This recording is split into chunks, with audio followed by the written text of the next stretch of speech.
Hello, I'm Erica Henry with Rebel Stitchers, and which is not your grandma's fiber and yarn store.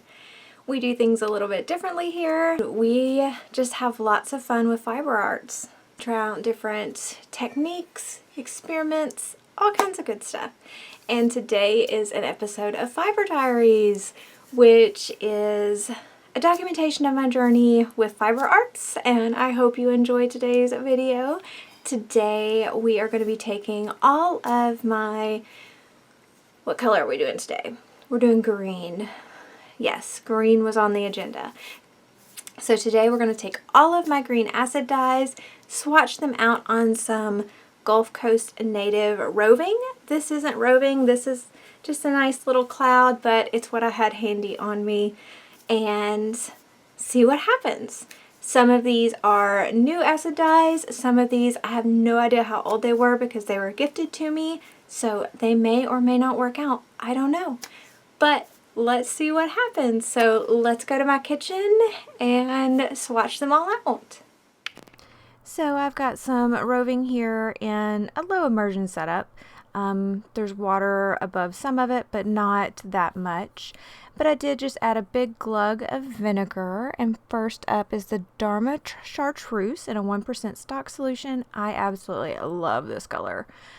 Next up is the Jacquard Emerald. It's a very pretty turquoise tealish blue. And then third here is the Jacquard Crocodile Green. It's a pretty green. It's not my favorite, but it is a very pretty one. Then we've got the Dharma Moss Green. I absolutely love this color. I've used it so much since then. So as far as greens go, Dharma Chartreuse and Dharma Moss get used a lot with me, which is kind of funny because I usually love muted colors, but I love them. Now fifth up here is the Ashford Green. It's a pretty color, but it goes on blue. It's really weird. But I've noticed some colors do that. They start off one color, and then once you add heat and time, they completely change. Went ahead and added some more chartreuse because, like I said, I love it. And the last color that we have here is G&K Evergreen. It's, I believe, the only acid dye I have by them, but it is a pretty green. So we're going to let this set for about 15 minutes on medium heat and just kind of let things move around. Alright, time's up here, so now we're going to check it and just kind of see how much, is left, if anything has really absorbed all the way and exhausted, and that is not the case. We have a little bit of everything left. So I'm just taking my spoon here, still on medium heat, and just kind of making sure all of the roving is now down in the water so the dye can absorb onto it. Now I'm coming through and adding more of the colors just to kind of mix it up more now that I see what the colors look like. I added some more of the moss green. I added some more of the evergreen, just trying to make sure that there's really good coverage on everything, but I think it's going to be beautiful. I'm not usually a green lover, but I think this roving's going to end up very, very pretty. So now I'm just playing and having fun and adding, some of the darker colors just to give it lots of variation. I'm adding more water here. I believe there was a little bit of vinegar in this. It's been a little bit since I recorded this, so I can't remember, but I just want to bring that water volume up. That way, nope, there wasn't vinegar in there because I just put a big glug again. But I just wanted to bring that water volume up to allow the dye to really move around more in that roving. So it's been another 15-20 minutes, checking it again. And some of the colors have exhausted, which is great. That's what we're always wanting. Some of them haven't, so we're going to give it a little bit more time, but we're getting there. Since it's almost all the way exhausted, I went ahead and took it off of the burner, and I'm just going to let it cool completely to the side. The rest of that dye should absorb as it cools down because it's going to give it more time and it's going to stay nice and hot for a while. Okay, it's time to rinse now. As you can see, there was still some dye left in that dye bath. Unfortunately, it didn't all exhaust, but that's okay. We try our best to, but it doesn't always happen. So we are just going to rinse here in just some cool water. There is some bleeding. I expected it, especially with still having dye left in the dye bath, but hopefully it will exhaust quickly and stop bleeding. So we're just going to empty out and get some new water. And just continue the process here of rinsing with cool water. You want to use cool, especially with roving, because heat plus agitation can cause felting. So since we do have to manipulate the roving a lot in the water, you want to make sure to use cool water and to make sure that your roving is completely cool before dunking it in the water and squeezing it and all that good stuff. Now, whenever you rinse your roving, you want to make sure to just squeeze the water out. Do not wring. If you wring, that's agitation. So I'm just going to continue rinsing here. All right, so we're just going to speed things up a little bit because you don't want to watch all of that. But I did go ahead and add in some dish soap. I do expect it to cause it to bleed more. In my experience, adding the dish soap does make it bleed a little bit more. So let's see if that happens. Now when you add the dish soap, yep, it definitely did. When you add the dish soap, you want to make sure not to add too many bubbles.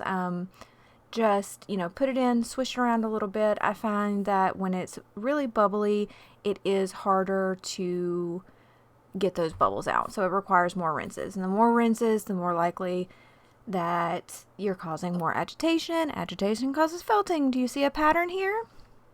So let's go ahead and speed things up a little bit and just continue this rinsing process to see if we can get it to stop bleeding. Now this one was a booger. It just kept bleeding and kept bleeding, so I decided to do one of my tricks here, and that is to add some vinegar and just let it sit again. Sometimes, I don't have it happen often, but you know, sometimes it just does seem like it's just going to bleed and bleed and bleed. So letting it sit in some cool water with vinegar after you've already gotten most of that dye out can help.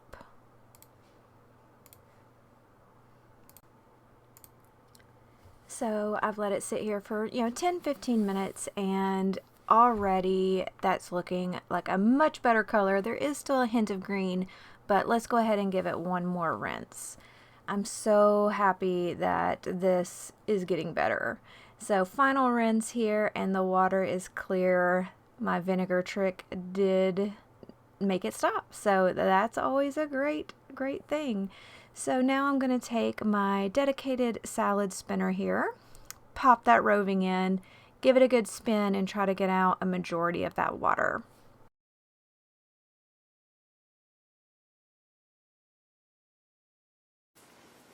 So welcome back. I hope you had as much fun as I did seeing what would happen when we mixed all those colors. I do have the dried roving here, and I absolutely love it. There's so much tonal variation and hue variation.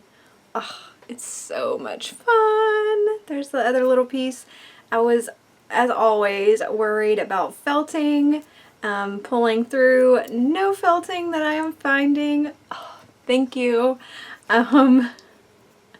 Agitation and water and heat can definitely cause felting. Ooh, that piece is gorgeous against the chartreuse. Just rolling it up to kind of see it all working together. This again was 25 grams of Gulf Coast native. Some thoughts that I had. Some of the dyes were hard to get dissolved. I've mentioned that in some of my other videos. I don't know if it is a brand issue because I had only used Jacquard before these others were gifted to me, or if it is a just older formula issue. It's not really an issue either way. I was able to make it work, but I just had to work a little harder. But look how gorgeous. I love this. Can't wait to blend this up with some other colors and see what colorways I can make out of this. And if you don't know, I do run a couple of shops. One is my website, rebelstitchers.com, and one is my Etsy shop, which you can find under Rebel Stitchers. I have lots of hand-dyed roving and yarn, bats, rolags, you name it, it's there. And you can even get some of the roving and yarn that we dye on this channel there. So, thanks so much.